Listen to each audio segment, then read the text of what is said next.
Now let's dive deep into this big LGBTQ story for today. I'm Larry Farver, and let's queer up gay culture.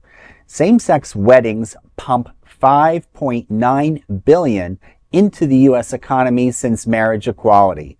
A new report from the Williams Institute at UCLA School of Law has found that same-sex couples and their wedding guests have pumped nearly $5.9 billion with a B into the U.S. economy since 2015 Supreme Court ruling that legalized marriage equality nationwide.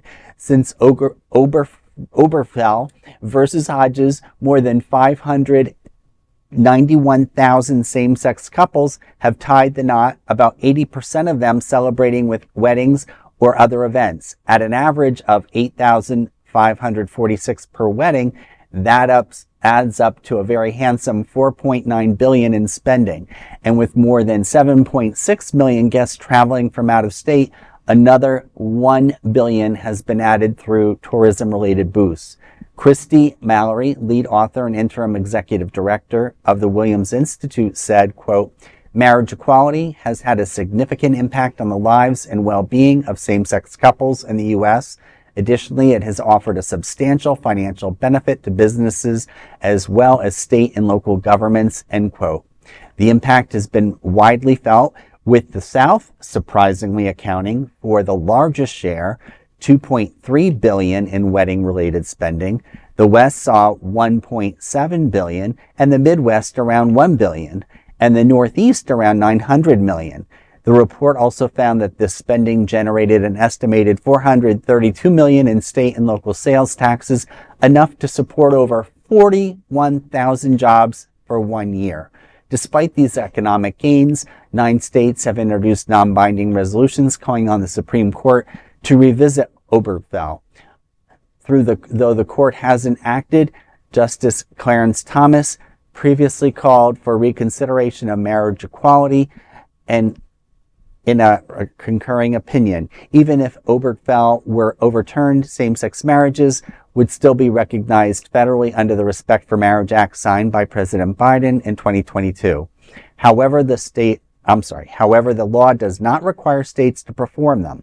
With billions in spending, thousands of jobs supported, and millions of lives impacted, one thing is clear: marriage equality isn't just about love, it's also about good for the economy. I mean, I think that we need, as a community, to, no matter who we're dealing with, we need to show our impact on the economy, what we bring to the table. So in addition to using our strengths in the entertainment and creative communities, certainly what we bring to the table in terms of weddings. And I was really surprised by the statistics with the South in the lead, the West and Midwest, because I came from the Northeast, and when we had our wedding, we were on a budget. We had a really great wedding, and people couldn't believe how much we got for our wedding. But it's encouraging to have a story like this.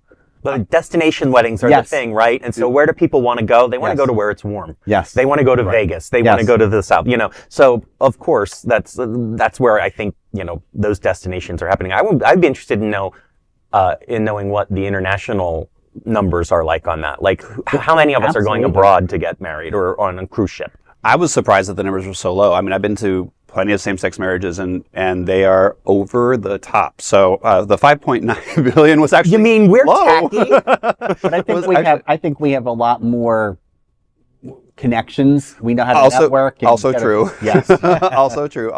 But to your point, I was surprised about the South too. But you do mention, destination weddings. We either, want the ice princess, or we want somewhere warm where we can, be in shorts on the beach. So the South being so high was actually, not too surprising with that being said. So, I mean, how many Disney weddings do you think were there? Oh, Lord. Oh, so many princesses. Yes. Probably in the princess carriage. Right. That's the big LGBTQ story for today. There's no other queer nonprofit media platform like this in the entire world. Support our LGBTQ stories by subscribing and sharing queer news tonight.